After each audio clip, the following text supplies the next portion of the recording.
Alright, welcome to my first workout reflection. Now, there's two reasons actually why I thought of doing this. The first one's pretty self-explanatory. I want to reflect after I work out. I come work out and I go about my day, and I believe I'm missing out on growth by not reflecting on it actively through these voice recordings. Secondly, if I only read one word a day, I am not going to get through this dictionary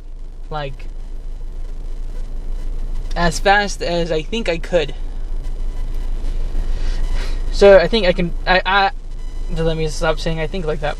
I can handle 2 words a day from the dictionary. So, here's the second word of the day. So let me go ahead and grab my dictionary.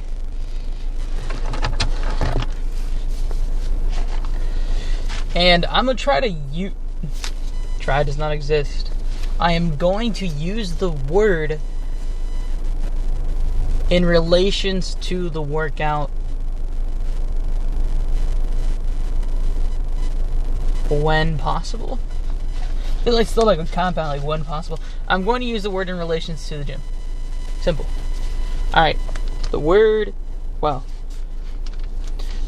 is organelle. It's a noun, it's from biology. It's a specialized part of a cell that resembles and functions as an organ. Organelle. Huh. A specialized part of a cell that resembles and functions as organ.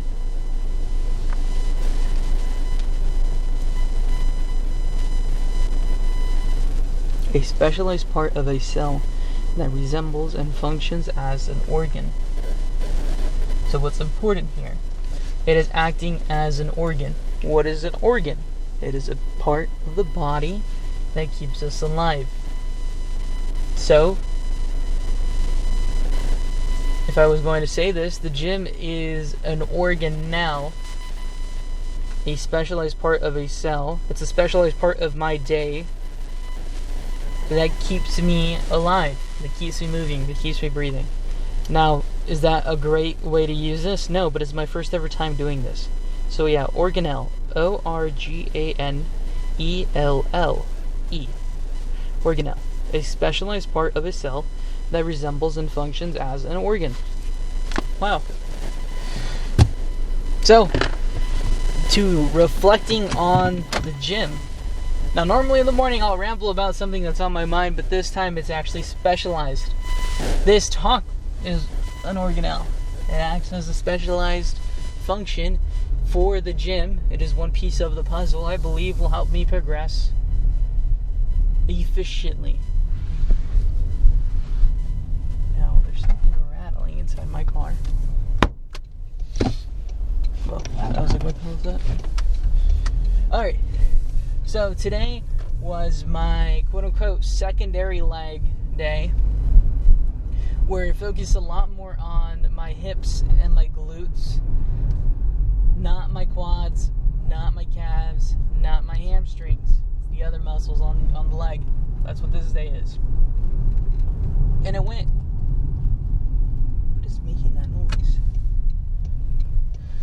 I'm trying to find out where it is, and it's gonna not bother me.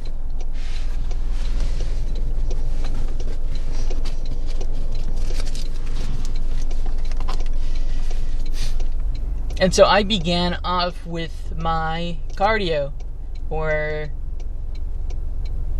I believe it was position for power, something along those lines. I think I'm going to call it position for power, because I was implementing exactly, after I decided to throw a strike, exactly how am I positioned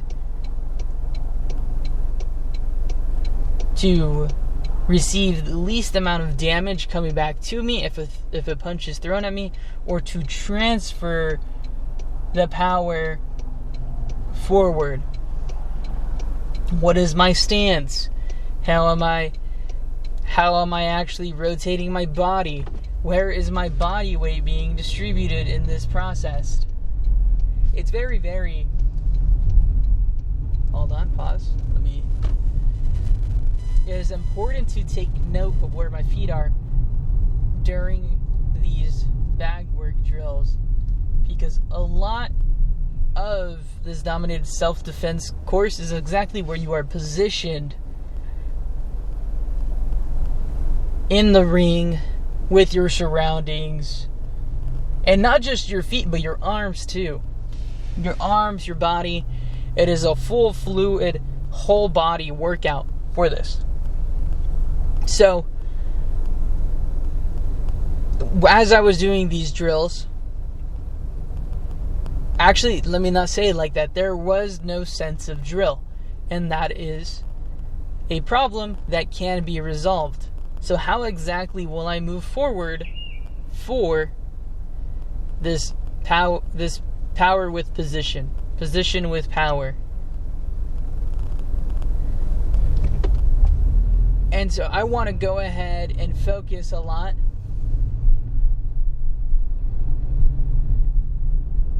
on learning fundamentals for different self-defense styles.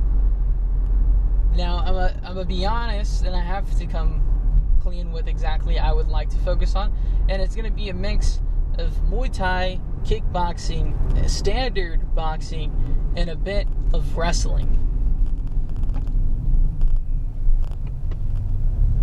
Now, there's a lot of things that might be in common between these, and you might say, well, a lot of it is transferable, and that's great.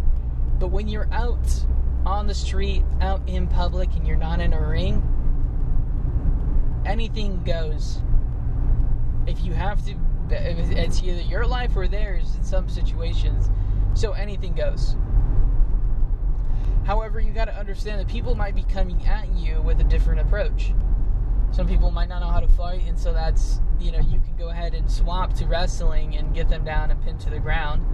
Or some people have a little bit more sense of the fighting scene, and so you have to go ahead and opt for a slower pace approach. So, I've been watching a bit more Muay Thai, kickboxing, standard boxing. I have not watched a lot of wrestling. However, instead of watching how they throw punches, I've been watching a lot on how their feet are positioned, how they are transferring their body with each and every single deliberate movement. And I like to go ahead and make this analogy for myself, but it's very, very similar to ranking up in games. It's usually not your aim solely that determines your rank, but rather where you are positioned and how you approach that determines your rank. Now, that was my bag work. I can't just talk about that the whole entire time before I get home. Let's go ahead and transition to the other parts of my workout. So, for bag work, I actually have standardized drills that I'm going to follow, I'm going to implement, and going to record, and going to reflect and improve on. Now, I went in and did my hip abductors, my glute abductors. I'm not too sure their actual names. I just call them yeses and nos because of the motion that you do with your legs. Hip abductors is the name of one of them. Glute abductors, I don't think, is the actual name for the other one. So I'll just, my hips and my glutes. In my mind, no. I have conditioned myself to work out without counting and rather do it solely on the feel for the burn. And for the sake of metrics, I have to reteach myself to count my reps properly. Secondly, I have to go ahead and have a consistent style for how I approach each of these workouts. Now, a great example from today's, I went ahead and was doing my hip abductors, and there is the option where I opt for explosive just swings. I keep on moving the weights and I go. Or I deliberately pause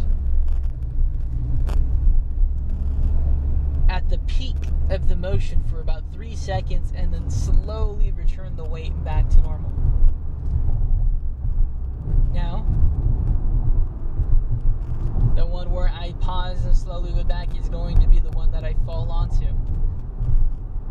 It is not the amount of reps that decides everything. You can put the weight at the lowest one to do 100 reps, or you can put the weight at, like 90% your max, your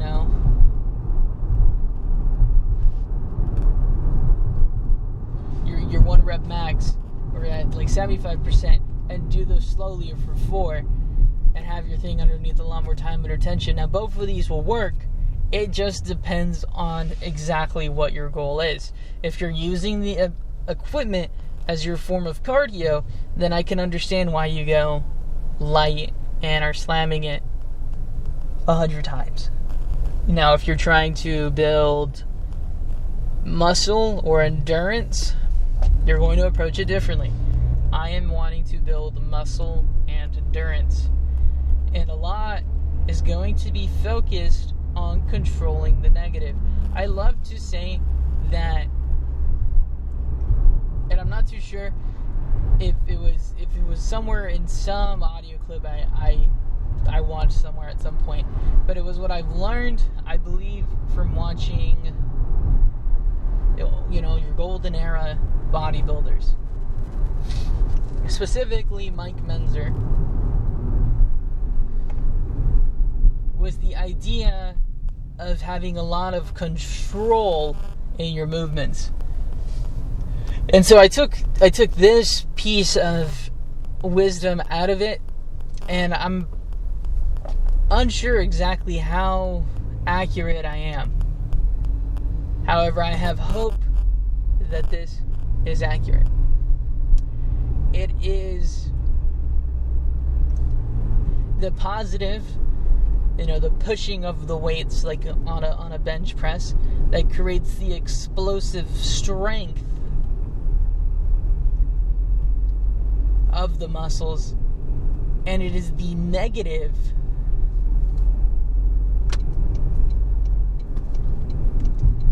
control that builds the stability and endurance for the muscles.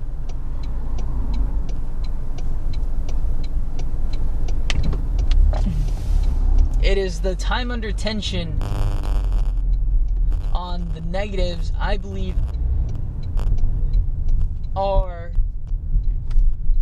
key essential for muscle development and endurance and definition, rather than solely the positive motion. And so I will be putting a lot more emphasis in the negative control for my lifts.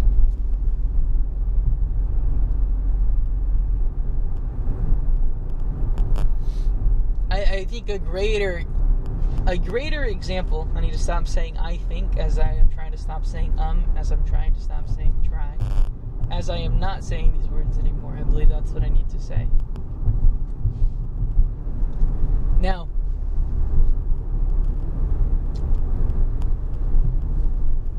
from my personal experience, squats demonstrate this well.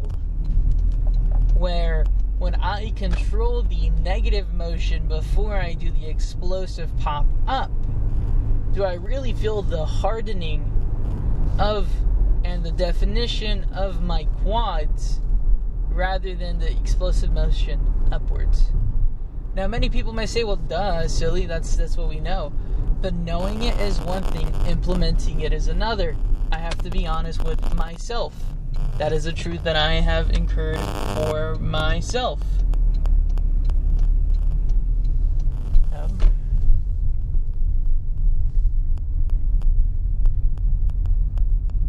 going to take a lap around the block. Everything happens for a reason.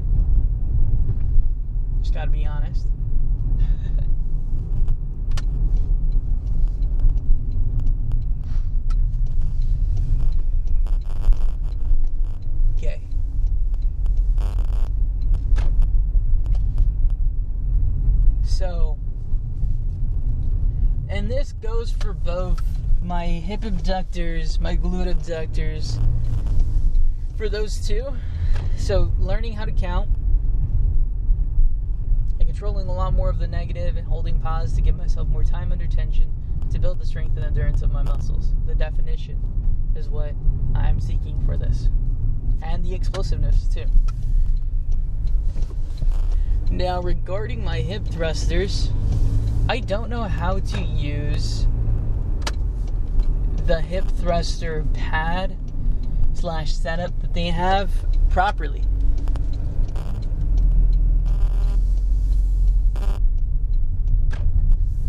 Well, they're about to bounce, so that's great.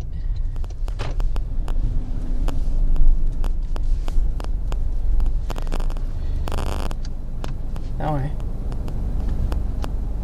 I'm not gonna. Okay.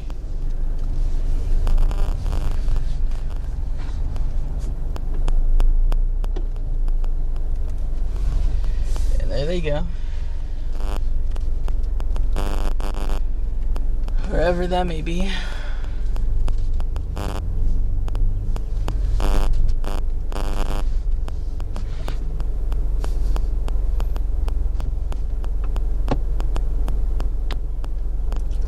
Happy Father's Day, Dad.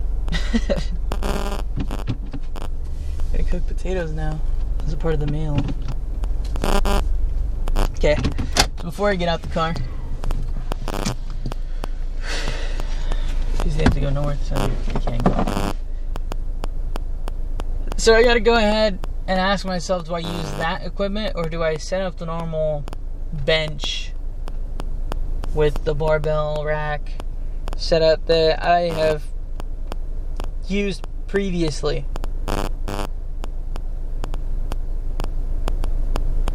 I might opt for my old setup a lot more. I personally like the full range of motion and the dip I could get for my hips there. So I might opt for that instead. The time I go at, there usually isn't two people on the racks. And if there's two people, I'm one of the people on the rack. So that's regarding my hip thrusters. It felt a little awkward. I also need to find my, sorry for the, I need to recall where I placed my hip thruster pad that I had bought previously.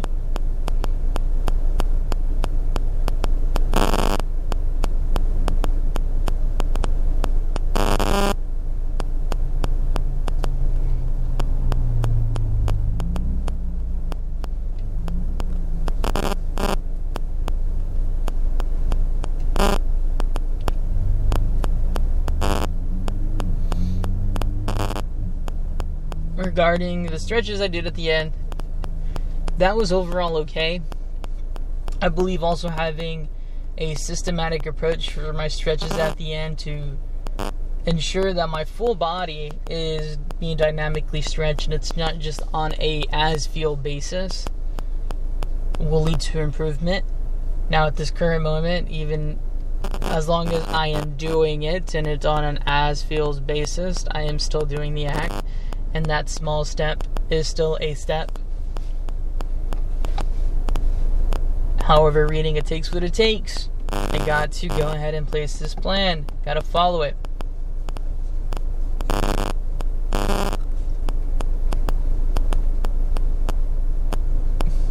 One step at a time, one step forward. But one step at a time doesn't mean just one step a day. Sometimes that may mean multiple. I got this. So this is my first reflection.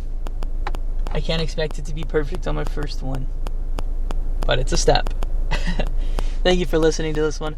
This one's a bit different. It's not just ramble. It's actually focusing on that mind-muscle connection that I have going on inside the gym. So thank you. Mwahhh.